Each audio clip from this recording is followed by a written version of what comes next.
Assalamualaikum warahmatullahi wabarakatuh. Alhamdulillah pada kesempatan yang baik ini kita bisa kembali lagi bertemu ya, bertatap muka dengan saya Pak Ari Kuswanto di channel YouTube Ari Production ya.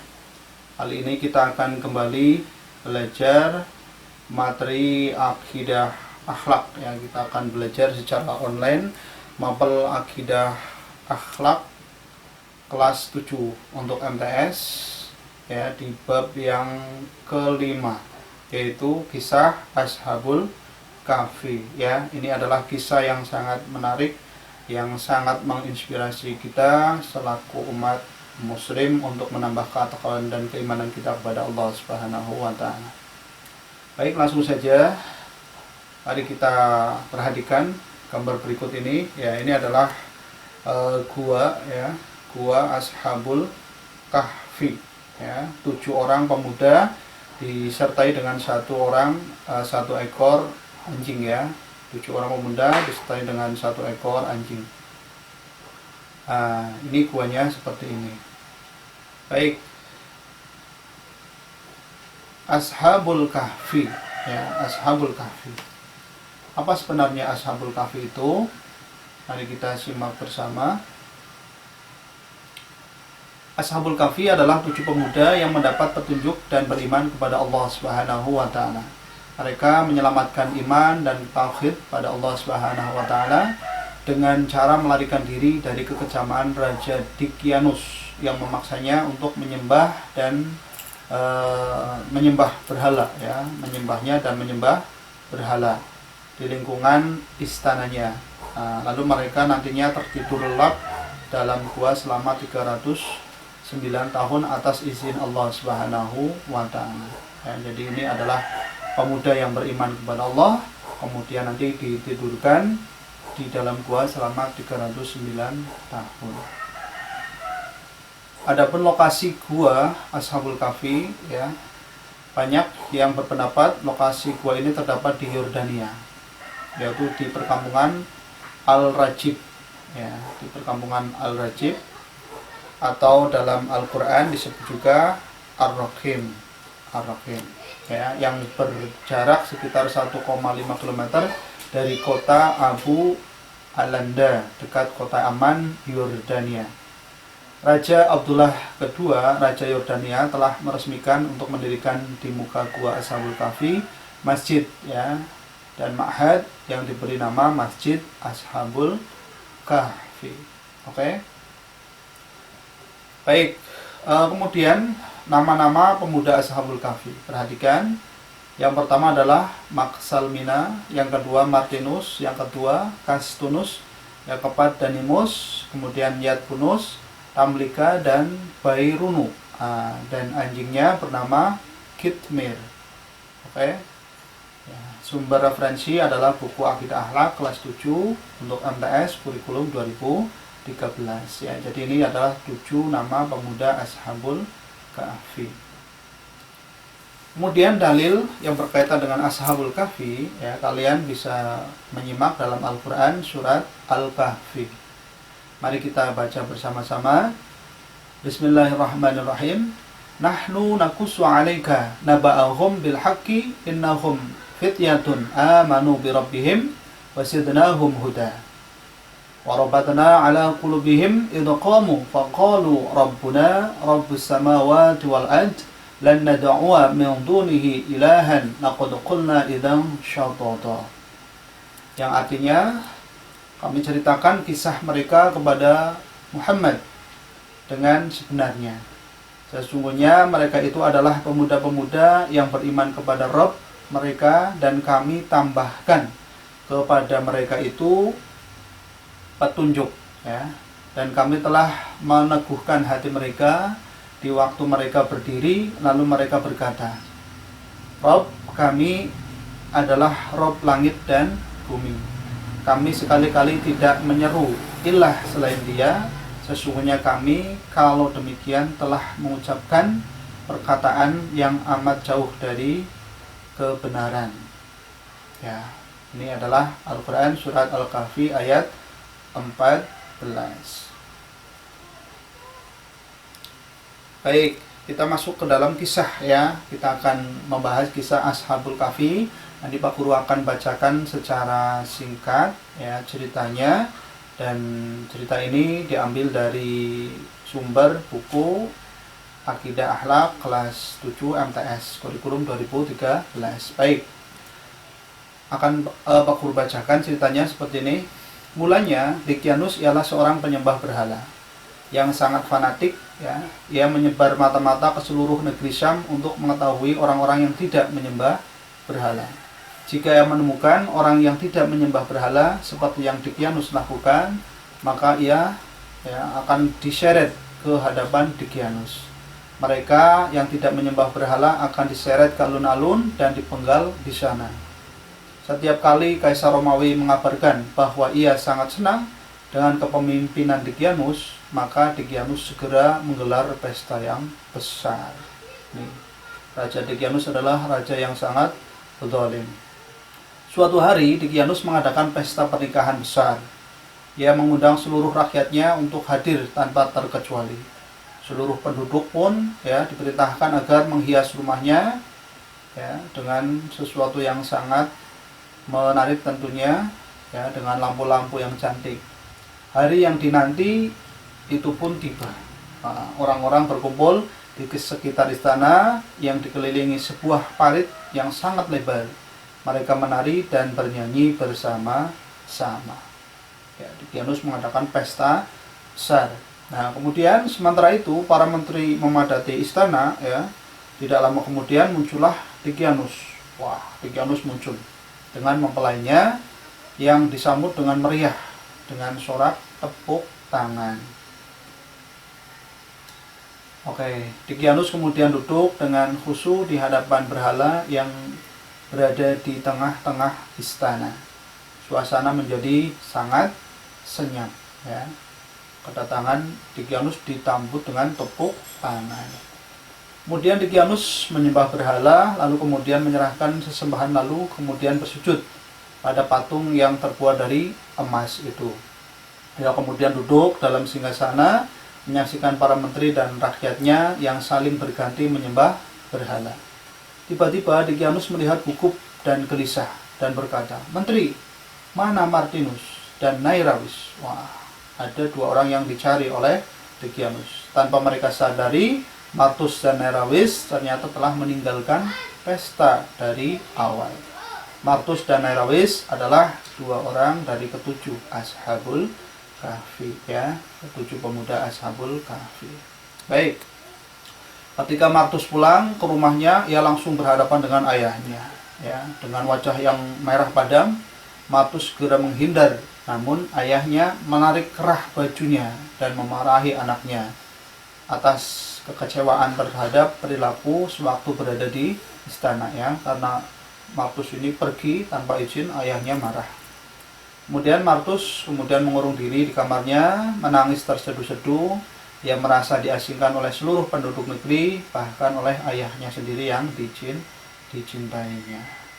Jadi Martus diasingkan oleh ayahnya sendiri bahkan. Baik, sementara itu di rumah Maksalmina seorang yang beriman kepada Allah yang sangat tidak suka dengan pemerintahan Dicyanus, tiba-tiba rumahnya diketuk. Rumahnya Maksalmina diketuk. Maksalmina membuka pintu, ternyata yang ditemui adalah Martus, sahabat yang sepaham dengannya. Mereka berdialog dengan peristiwa yang baru saja menimpa negerinya atas kekejaman Raja Dicyanus. Kemudian tidak lama mereka bercakap-cakap, pintu rumah kembali diketuk ternyata mereka adalah Nairowis dan Dainamus. Dainamus ini adalah seorang pedagang yang selalu tertindas dalam ketidakadilan oleh para pedagang besar, orang-orang Romawi.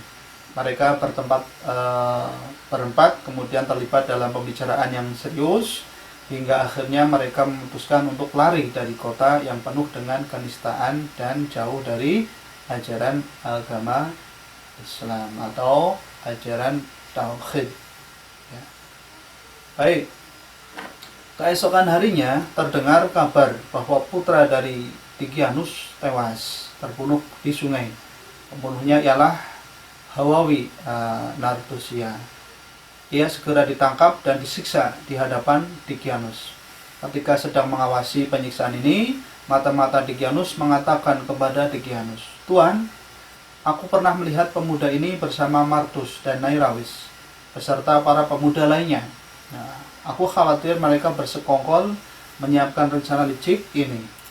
Mereka menyebarkan bahwa Tuan adalah orang yang sesat karena menyembah berhala. Mereka juga mengatakan bahwa Anda kejam dan sewenang-wenang. Aku khawatir mereka berusaha menggulingkan Tuan dari jabatan terhormat ini." Nah, ini ada orang yang memprovokasi Dicyanus. Mendengar perkataan ini, Dicyanus geram. Nah, kemudian pergi dan tangkap mereka sekarang juga. Jangan kembali jika kau tidak berhasil menangkapnya. Di antara para pejabat Dicyanus ada yang simpati terhadap nasib Martus dan Nairawis. Kabar ini pun disampaikan ke telinga Martus. Mereka berenam sepakat untuk melarikan diri ke negeri terdekat Ar-Rokim. Nah, disinilah cikal bakal pelarian pemuda Ashabul Kahfi dalam peralihan mereka, kemudian beristirahat dalam sebuah gua dan tidak henti-hentinya meminta perlindungan kepada Allah Subhanahu wa Ta'ala, menjadikan gua ini tampak menyeramkan, ya, sehingga siapapun yang mendekati gua ini akan terbesit ketakutan dan tak berani memasukinya. Ketujuh pemuda dan ketujuh pemuda dan seekor anjing ini akhirnya tertidur dalam waktu 309 tahun dengan izin Allah Subhanahu wa Ta'ala. Al-Quran surat Al-Kahfi ayat 25, ya. Jadi mereka ketujuh pemuda ini kemudian melarikan diri bersembunyi di dalam gua, tak hentinya memohon perlindungan kepada Allah Subhanahu wa Ta'ala sampai Allah menidurkan mereka selama 309 tahun atas izin Allah Subhanahu wa Ta'ala. Baik.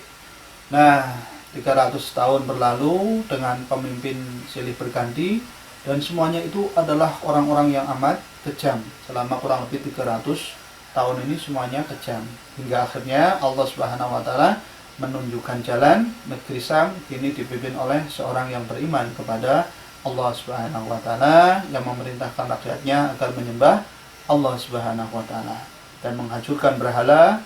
Ia juga berlaku adil dan sangat bijaksana.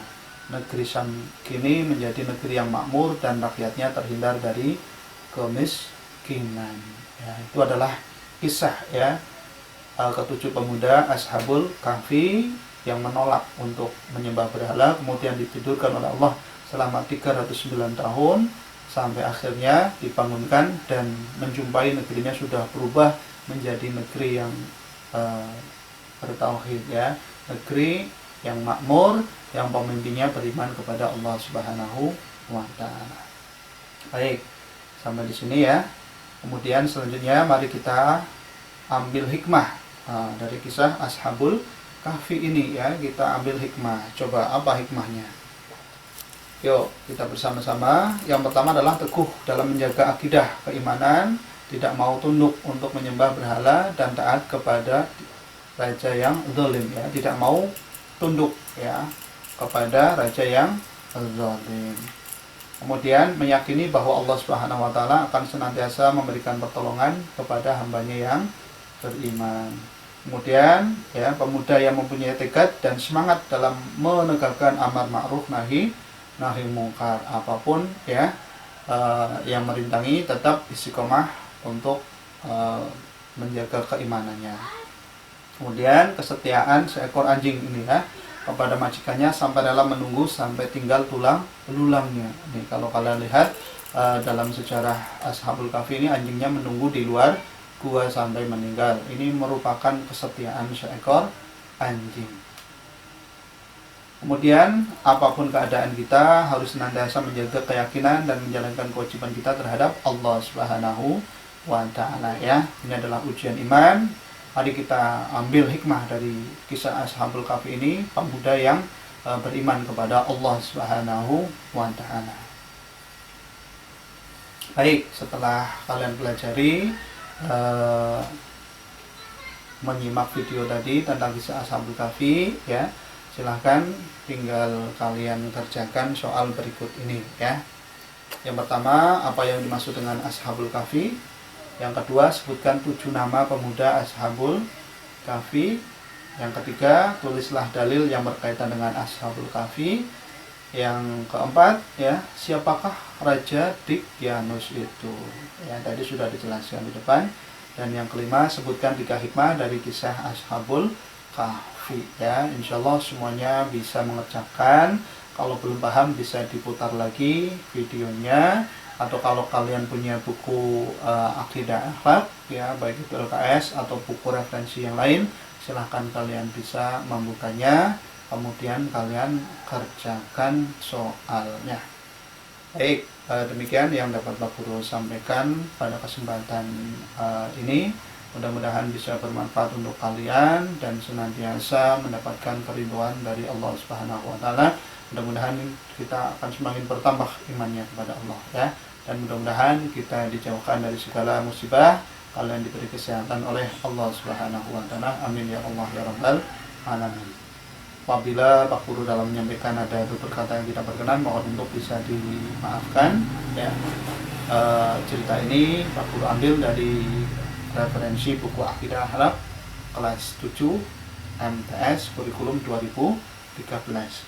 Apabila video ini bermanfaat untuk kalian ya, silahkan bisa dibantu like, share, dan komen serta subscribe. Kurang lebihnya minta maaf. Sekian, terima kasih. Assalamualaikum warahmatullahi wabarakatuh.